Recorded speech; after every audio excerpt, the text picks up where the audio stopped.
I'm here at MCM. It's Geek Ireland, and I'm here with Eugene Simon of Game of Thrones fame, of House of Anubis, and many, many other things. And yeah. And so, Eugene. Yeah. Welcome to MCM. Thank you very much, man. It's lovely being here. How has it been, Game of Thrones? You've been in it since season 1, I believe. Yeah, I've been in it since season 1. You survived. I've somehow survived. I think the trick to surviving is skip a couple of seasons. Yes. And then come back. Then come back.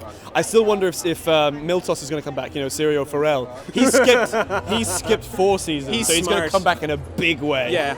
Maybe. As well as like the actor who played Gendry. Yeah, they could all come back. Yeah. I mean, like they've made memes about him. And where have they all gone? We don't know. Hopefully they'll return. I mean, season 6. Season 6 is going to be fun.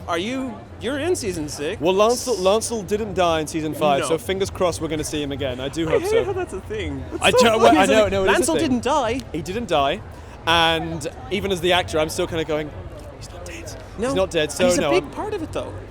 Yeah, you know, he's come back in quite a big way. Yeah. The character has obviously changed quite dramatically, but it's more the fact that he's one of these sort of these characters that has kind of perspective on what's going on in King's Landing that makes him quite pivotal to depending on who knows the information that he knows, can change a lot of things. And in season 5, I think we definitely saw the culmination of that information getting out. And how was it acting? Like, the journey of Lancel is amazing. Like, I mean, he starts off so weak, and then now he's become, through religion and a kind of devotion, has become this very imposing figure.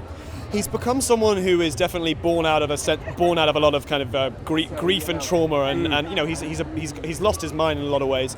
The thing I liked most about the transition was that I read the books. I actually read them before we started. And I know a lot of the actors didn't, but I was quite happy that I did, because the sort of the shock of how much he changes, if it suddenly exciting. Well, it was exciting to sort of know that might be coming. But I think if I hadn't been aware of the fact that he was going to change so much, when you put season 5's script in front of me, I would have gone, This isn't Lancel. This is it isn't Lancel in so many ways, but I would have been so taken aback by how much on paper he's changed that it would have been very, very hard to kind of know which way to go with it. But so knowing the story was quite helpful to me. But I know some of the actors don't like doing that. Yeah. Also, I read this up as I was researching you. You auditioned for Joffrey. I did audition for Joffrey. What was that like? That was fun. Yeah, I did. I auditioned for Joffrey, and I did the scene. My audition scene was the one, if you recall, in season 1 where Joffrey. No, not that. It was the scene where Joffrey, Arya, and Sansa all have a run-in, and it was the Butcher's Boy scene. Yeah, where he gets pick up your sword, Butcher's Boy. Let's see. I think is the line. I remember that being at the very middle of the scene. So I did. Yeah, I did. And for a while there was a thing online that said Eugene Simon cast as Joffrey, and I nearly had a heart attack. It's like, no one's told me what the hell's going on. And that can happen. No, that can happen where the internet happen. gets ahead of everyone. But yeah, exactly. But Lancel came my way, and I'm very. Full respect to Jack Gleeson. He's just such a marvelous Joffrey. And you outlasted him. I did. But I mean, he would have been. He's a far better Joffrey than I could have been. But I got Lancel Lannister is. You're still is family? a pleasure to play. Yeah, we're still family. Exactly. And you're also in House of Anubis. Huge following behind that. My sister off camera is one of them.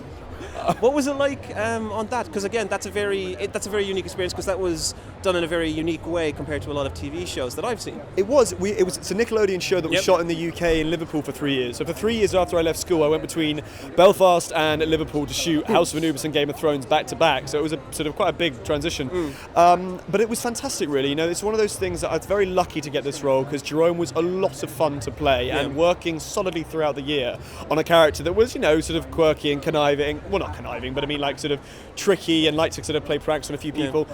It was really important for me, and the fandom have always been lovely, lovely people, and they've followed me on Twitter and Instagram, and have always just been so supportive and nice. And I'm very lucky to have gotten a role like that. It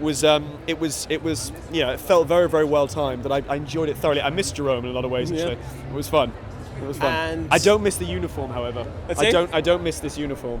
I don't ever want to wear a uniform like this again, because if you work in a studio with a uniform like that, it's boiling. It's absolutely sweltering. Is it really? I suppose cardigan. Oh, so hot. And I mean, can we talk about the scene with the tattoo? Yeah, absolutely. Obviously they didn't really do it, because if they did, well done on the work. Oh, thank you very much. Yeah, lots of moisturizer. But I mean, and that's a lesson, kids. Lots of moisturizing. Keep moisturizing. Yeah.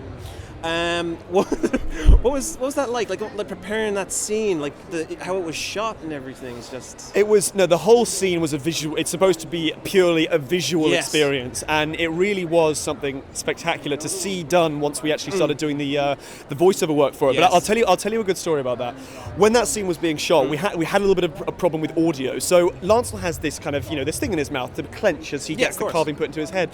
So that was not done right. We couldn't hear it properly. So I go into the AD department in order to voice over it, and they said to me, "Okay, we need to put something in your mouth. We need to mimic the feeling of you having leather in your mouth." And I went, "Well, what have you got?" And they said, "We've got paper." And I went, "Well, that's not going to work." So I suddenly just went, "Right, you've got nothing. Okay, fine. Let's just do this then." And just got my belt off, and in the middle of the studio, just went, "Okay, let's go." Nice. And was filming like that. Well, sorry, recording like that for about half an hour.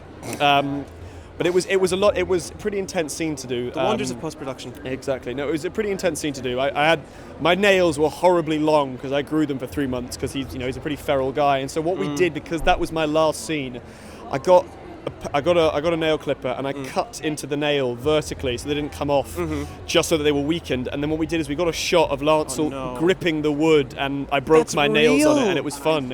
It's a very brief little snippet, but my nails were actually being broken to it for it, and that was that's dedication. That was satisfying. That was satisfying because I would touch anything and I would cut it. My nails were like claws. And so moisturize.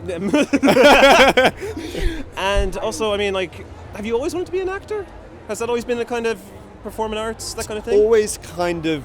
The direction has always led me to furthering my job and my career as an actor. I was 8 when I joined. I'm just going to put my belt back on.